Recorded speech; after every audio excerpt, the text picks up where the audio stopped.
A continuación vamos a explicar las rutas metabólicas.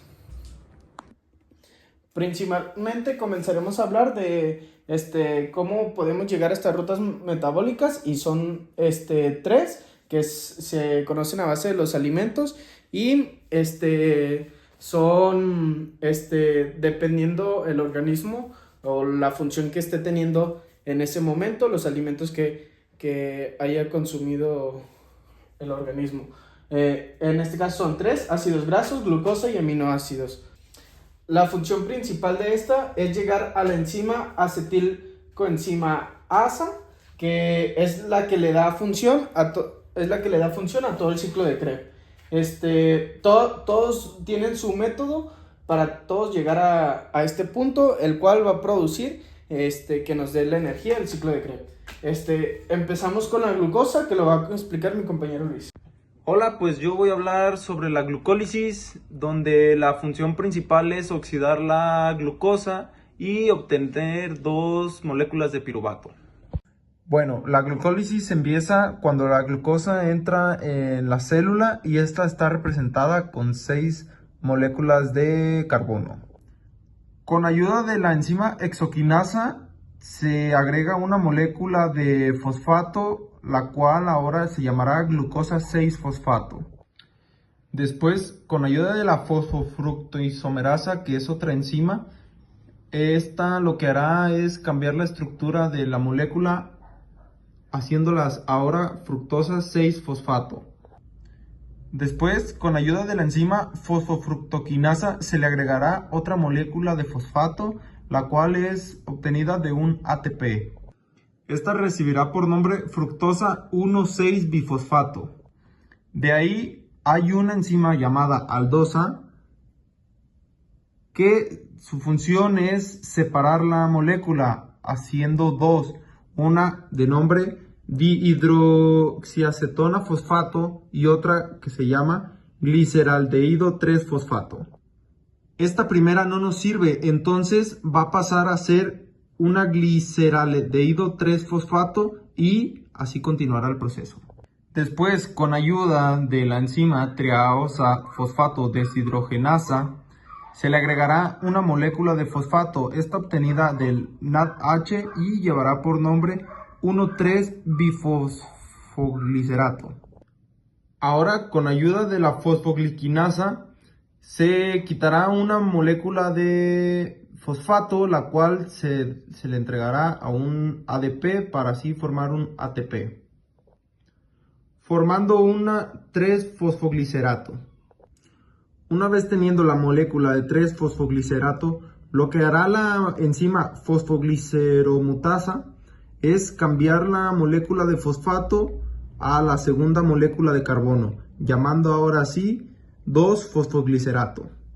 Una vez teniendo la molécula 2-fosfoglicerato, la enzima enolasa lo que hará va a ser cambiar la estructura de esta molécula, nombrándola ahora fosfoenol piruvato, que con ayuda de la enzima piruvato quinasa quitará una molécula de fosfato, la cual se entrega a una molécula de ADP formando un ATP, teniendo como resultado un piruvato.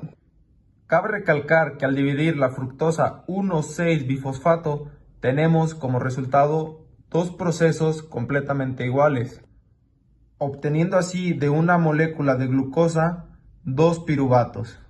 Bueno, ahora que conocemos el proceso de la glucólisis y de cómo de una molécula de glucosa nos da dos de piruvato, este puede tomar dos caminos distintos. Todo depende si hay o no presencia de oxígeno.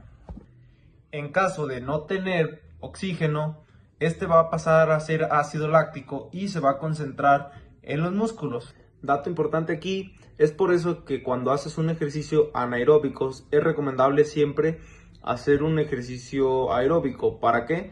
Para que haya flujo de sangre y ese flujo de sangre haga que se remueva el lactato de los músculos. Y en presencia de oxígeno, este va a pasar a ser acetil-CoA y va a pasar al ciclo de Krebs. Después de ver este proceso, se siguen los ácidos grasos, que pues es cómo funciona el cuerpo y lo va a explicar nuestro compañero Chava. En este existen dos maneras de llegar, por la principal, que es la beta-oxidación, y la cetogénesis. Entonces las vamos a ver a continuación. Bueno, yo soy Chava y les voy a hablar sobre las rutas metabólicas de los lípidos. Bueno, las rutas metabólicas de los lípidos se dividen en dos. Del lado izquierdo tenemos la beta-oxidación y del lado derecho la cetogénesis. Primero voy a hablar de la beta-oxidación. Y bueno, la beta-oxidación. ¿Qué es la beta-oxidación?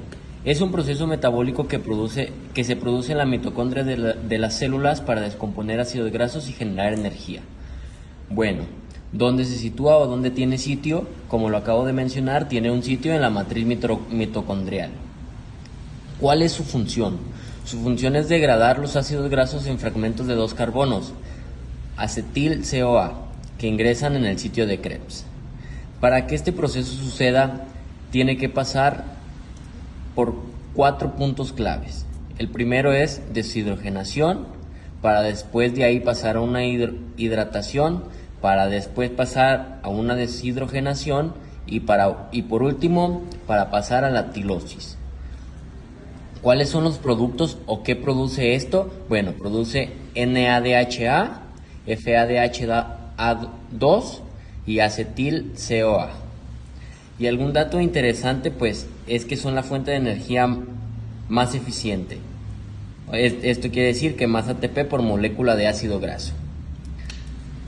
Después nos vamos del otro lado para la segunda parte con la cetogénesis.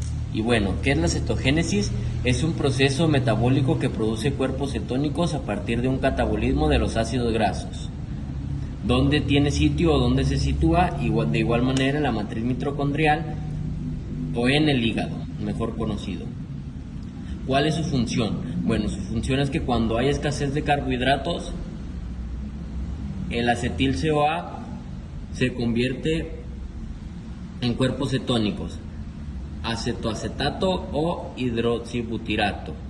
Y bueno, ¿cómo se produce o cómo tiene su proceso? Bueno, esto pasa cuando tiene menos de 80 gramos por día de hidratos de carbono. Cuando esto pasa es cuando este proceso ocurre. ¿Cuál es su producto o qué produce? Bueno, produce hormonas como el ACTH o la hormona GH. Y bueno, para terminar, algún dato interesante, bueno, es el proceso clave durante el ayuno programado o dietas cetónicas. Y bueno, de mi parte esto es todo y espero haberles dejado claro las rutas metabólicas de los lípidos. Por último y no menos importante, los aminoácidos, que es a base de las proteínas, se dan estos. Y pues para entrar un poquito más en contexto nos va a explicar mi compañero Tute. Bueno, pues yo les voy a hablar acerca de la ruta metabólica de las proteínas, que su principal función es descomponer las proteínas en aminoácidos para después ser utilizados para diferentes funciones en el cuerpo. Estos aminoácidos son esenciales para la producción de nuevas proteínas, para la producción de energía, para la producción de... Las proteínas son un grupo de compuestos químicos que se encuentran dentro de otro grupo que reciben el nombre de biomoléculas, y estos compuestos están formados de carbono, hidrógeno, oxígeno y nitrógeno, y en menor porción también se encuentran a veces el azufre y el fósforo, y dependerá de la proteína y su función que pueda tener otros elementos, como en caso de la hemoglobina, que tiene átomos de hierro que son encargados de fijar al oxígeno para transportarlo a nuestro sistema circulatorio. Las proteínas se encuentran tanto en plantas como en animales y son esenciales para la vida. Están formados por compuestos químicos llamados aminoácidos. El aminoácido está formado por un carbono central llamado carbono alfa, el grupo amino y el grupo carboxilo y el hidrógeno. Y esta R significa cadena lateral. Esa cadena es diferente y es lo que hace diferente a cada aminoácido. ¿Cómo funciona la ruta metabólica de las proteínas en el organismo? La ruta metabólica de las proteínas en el organismo funciona a través de varios pasos clave, como es la digestión, Los proteínas de los alimentos son descompuestos en el tracto digestivo por enzimas proteólicas como la pepsina en el estómago y tripsina en el intestino delgado. Esta digestión convierte las proteínas en péptidos y luego en aminoácidos. Pasamos a la absorción. Los aminoácidos resultantes son absorbidos a través de la pared del intestino delgado y entran en el torrente sanguíneo. Pasamos al transporte, que una vez en la sangre, los aminoácidos son transportados a diferentes tejidos como lo es el hígado, músculos y otros órganos donde son necesarios. Pasamos a la utilización, síntesis de proteína. Los aminoácidos se utilizan para la síntesis de nuevas proteínas que son necesarias para la reparación y crecimiento de nuevos tejidos. Para la producción de energía, ahí sí hay un exceso de aminoácidos donde puede ser como una fuente de energía a través de procesos como la gluconeogénesis, donde se convierte en glucosa. Para la producción de compuestos biológicamente importantes, algunos aminoácidos sirven como precursores para la síntesis de neurotransmisores, hormonas y moléculas esenciales.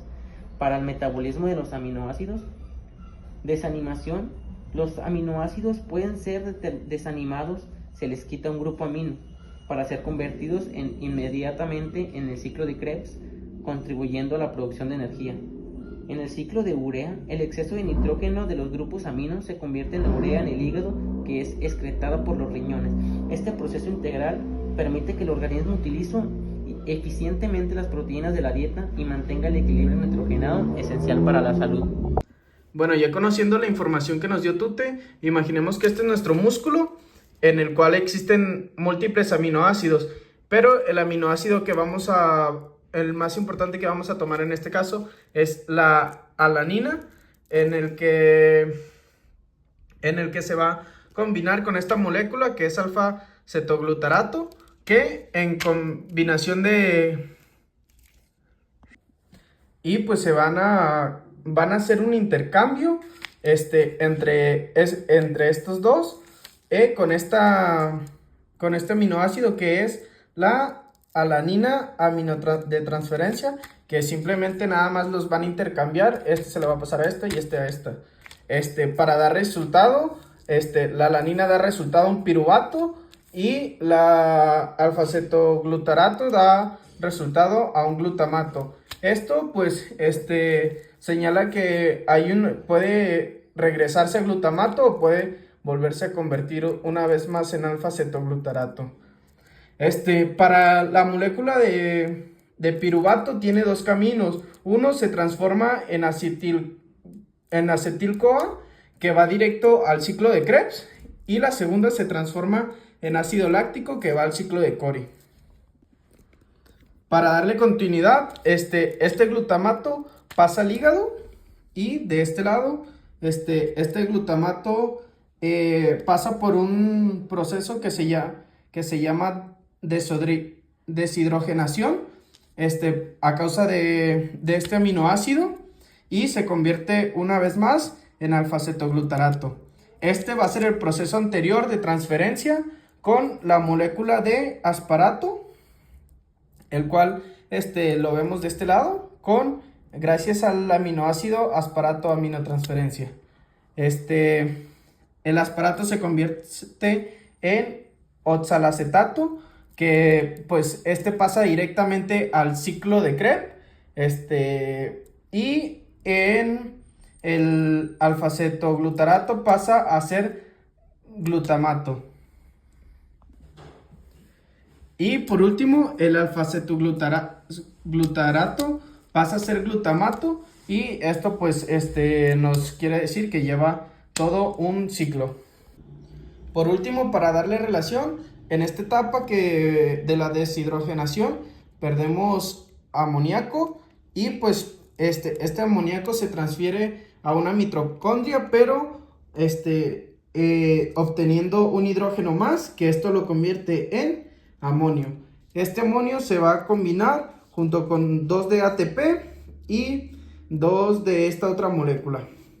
Se va a llamar carbomolifosfato sintenasa tipo 1, y pasa a a través de ese proceso pasa a convertirse a la molécula carbamoil fosfato.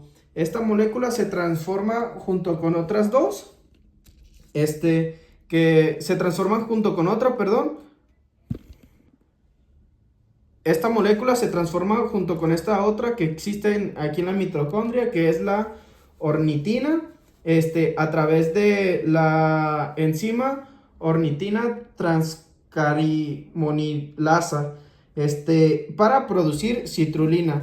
Esta citrulina se vuelve a combinar con otra molécula que es aspartato, que como ya lo vimos antes, es una molécula que existe, es otra enzima que existe, y esto se va a hacer a base de la enzima arginosucinato sintenasa y se produce el arginosucinato. Pasa a convertirse a través de otra enzima a través de la arginosucinata, se descompone para producir arginina y fumarato. Esta arginina, bueno, al convertirse en arginina, lleva un proceso en el cual se vuelve a convertir en ornitinina, pero durante ese proceso tiene un desecho que es de la urea. Entonces a todo este ciclo le llamamos el ciclo de urea. En el caso de convertirse en ácido láctico, pues pasamos a este lado.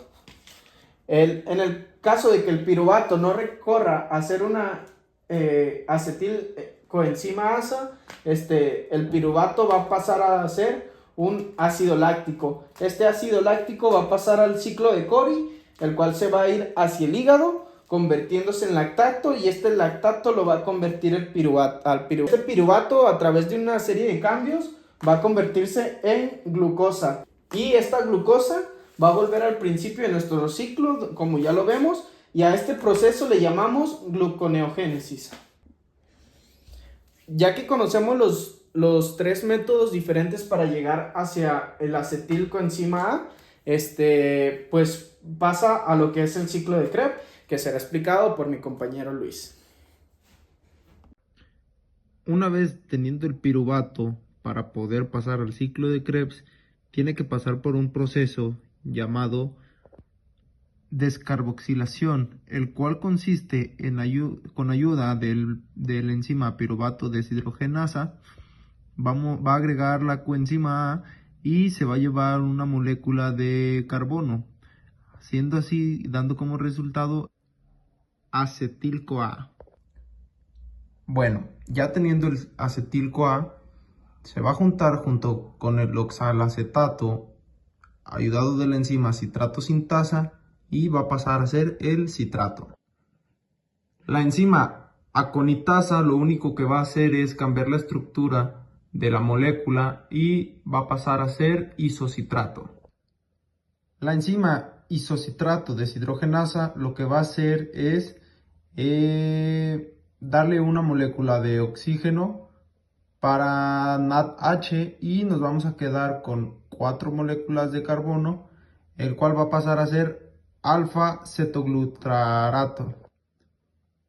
En el siguiente proceso lo que va a pasar es que la enzima alfa-cetoglutarato deshidrogenasa va a volver a quitar otra molécula de carbono para dársela a NADH, y se va a incluir la coenzima y va a dar como resultado sinoxil-CoA. Una vez estando en succinil, lo que va a pasar es que va a perder la coenzima. ¿Esto para qué? Para generar un GTP. Esto a su vez va a ser aprovechado por un ADP y va a robar la molécula de fosfato para generar así un ATP y tener un succinato. La enzima succinato deshidrogenasa lo único que me va a ayudar será para pasar de FAD a FADH, formando así el fumarato. Una vez teniendo el fumarato, la enzima fumarasa lo único que me va a ayudar es para generar o incluir agua, que es el H2O, y así tener el malato. Una vez estando en el malato, la enzima malato deshidrogenasa lo único que va a hacer es darme como resultado un H y pasar al proceso del oxalacelato y así empezar de nuevo el ciclo. Bueno, por último y no menos importante, durante el ciclo de Krebs existe un cambio en el cual se deshace, entra una molécula de FAD y sale una de FADH2, el cual hace que se traslade hacia la cadena de transporte de electrones, la cual nos va a explicar mi compañero Luis también. Bueno, ya por último hablaré sobre la fosforilación oxidativa. En este proceso, los NADH y FADH obtenidos del ciclo de Krebs pasarán por una cadena de transporte de electrones que a su vez terminará con un proceso llamado quimiósmosis. Bueno, y en la cadena de transporte de electrones, los NADH y los FADH van a pasar los protones complejo-complejo, en donde finalmente estos electrones serán reseccionados por el oxígeno, que a su vez formará agua. En este proceso, los complejos 1, 3 y 4 desplazarán 4 protones de hidrógeno. En el proceso de la quimiosmosis, los protones que resultaron de los complejos pasados pasarán por el ATP sintasa y generará ATP. Y pues de nuestra parte sería todo. Muchísimas gracias. No olviden de suscribirse y darle like.